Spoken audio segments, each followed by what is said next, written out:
2 Chronicles 18. Now Jehoshaphat had great riches and honor, and he allied himself by marriage with Ahab. And some years later he went down to visit Ahab at Samaria. And Ahab slaughtered many sheep and oxen for him and the people who were with him, and induced him to go up against Ramoth Gilead. And Ahab, king of Israel, said to Jehoshaphat, king of Judah, "Will you go with me against Ramoth Gilead?" And he said to him, "I am as you are, and my people are as your people, and we will be with you in the battle." Moreover, Jehoshaphat said to the king of Israel, "Please inquire first for the word of the Lord." Then the king of Israel assembled the prophets, 400 men, and said to them, "Shall we go against Ramoth Gilead to battle, or shall I refrain?" And they said, "Go up, for God will give it into the hand of the king." But Jehoshaphat said, "Is there not yet a prophet of the Lord here that we may inquire of him?" And the king of Israel said to Jehoshaphat, "There is yet one man by whom we may inquire of the Lord, but I hate him, for he never prophesies good concerning me, but always evil. He is Micaiah, son of Imlah." But Jehoshaphat said, "Let not the king say so." And then the king of Israel called an officer and said, "Bring quickly Micaiah, Imlah's son." Now the king of Israel and Jehoshaphat, the king of Judah, were sitting each on his throne, arrayed in their robes. And they were sitting at the threshing floor at the entrance of the gate of Samaria. And all the prophets were prophesying before them. And Zedekiah, the son of Chenaanah, made horns of iron for himself and said, "Thus says the Lord, with these you shall gore the Arameans until they are consumed." And all the prophets were prophesying thus, saying, "Go up to Ramoth Gilead and succeed, for the Lord will give it into the hand of the king." Then the messenger who went to summon Micaiah spoke to him, saying, "Behold, the words of the prophets are uniformly favorable to the king. So please let your word be like one of them and speak favorably."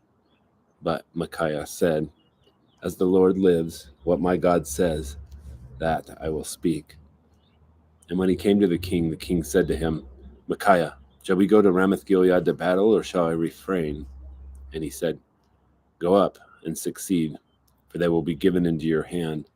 Then the king said to him, "How many times must I adjure you to speak to me nothing but truth in the name of the Lord?" So he said, "I saw all Israel scattered on the mountains, like sheep which have no shepherd. And the Lord said, These have no master. Let each of them return to his house in peace." Then the king of Israel said to Jehoshaphat, "Did I not tell you that he would not prophesy good concerning me, but evil?" And Micaiah said, "Therefore hear the word of the Lord.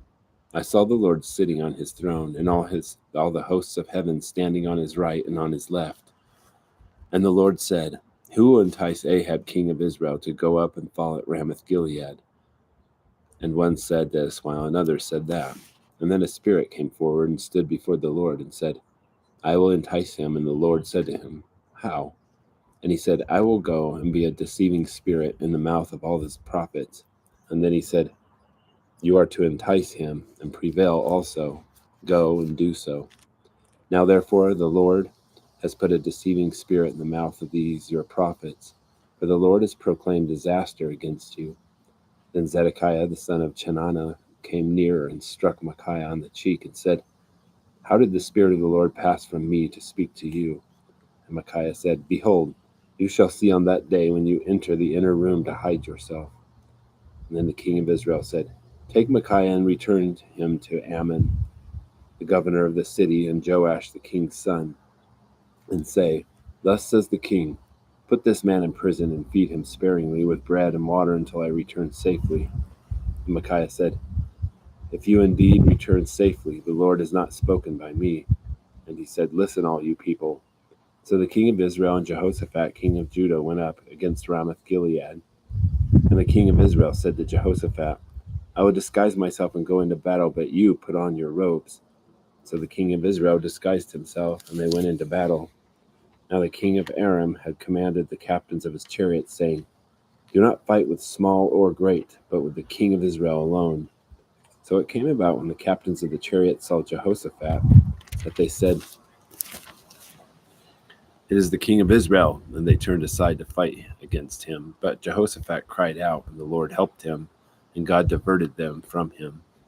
Then it happened when the captains of the chariots saw that it was not the king of Israel, that they turned back from pursuing him. And a certain man drew his bow at random and struck the king of Israel in a joint of the armor. So he said to the driver of the chariot, "Turn around and take me out of the fight, for I am severely wounded." And the battle raged that day, and the king of Israel propped himself up in his chariot in front of the Arameans until the evening, and at sunset he died.